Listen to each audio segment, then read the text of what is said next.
37 National Quad Ice Racer.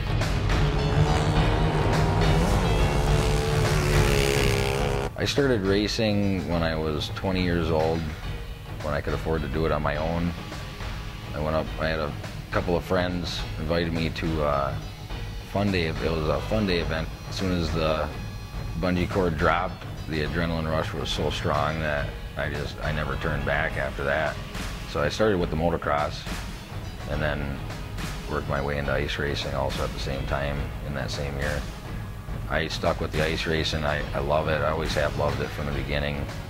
It's a good family sport. We get, you know, kids from 3 years old all the way up to guys that are, we got one guy in our club that's on our board that races for, he's 62 years old.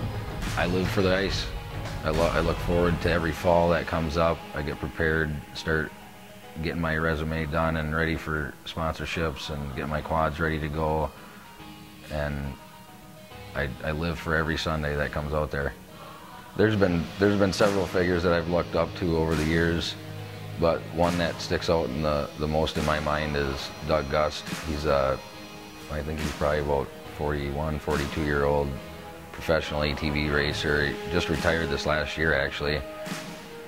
He's always given me a drive. When I first started racing motocross, this is back, you know, 14, 15 years ago, something like that, 13 years ago. And they called him Digger Doug because he just had that drive. He just kept going and going and going. His last lap was faster than his first lap, and I always said that that's what I wanted to be. I want to be faster on my last lap than I am on my first lap. I want to keep the determination and the drive to keep racing. He's also, like myself, I'm 34, going to be 35 years old this year. He gave me that drive to just keep pushing along, and just because some 20, 19-year-old, 21-year-old comes along that is fast doesn't mean that he's just going to go out and beat the old guy. So it's called schooling. I took over the vice president position of Great Lakes Ice Racing a couple years ago because I have such a love for the sport. I want to keep it around for years to come because it's a good community event. My son's going to be 3 years old in August, and I hope to be able to give him the same opportunity, or a different opportunity than what I had when I was his age. You know, we have lots of guys that put in and donate a lot of their time. None of us get paid for this. It's a non-profit organization, so it's all donated time and effort.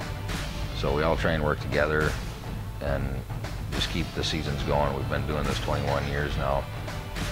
The 2011 ice racing season started out at the Ice National Championships this year. It was the first race of the year. It just didn't work out to pull off the championship this year. We had some issues with some different fender rules, got tangled up and things like that in the tires, but I was able to pull off a podium with a second place in the open studded quad and a third place in the 450 studded.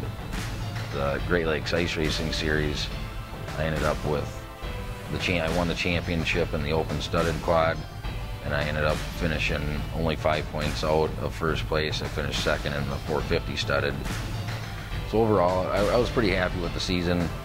We had a good finish with our big night race event. We had guys, in fact, it was probably more of a national level event than the actual national championships were because of the level of competition that came here. The guys from Canada, Wisconsin, Minnesota, Lower Michigan. We really put on a good show, so I'm happy overall for 2011.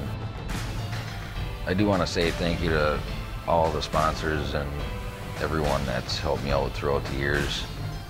As a privateer, someone that pays for everything on their own, I don't get paid to do this as a full-time job, but I appreciate every bit of help that I've ever gotten. I don't forget anybody.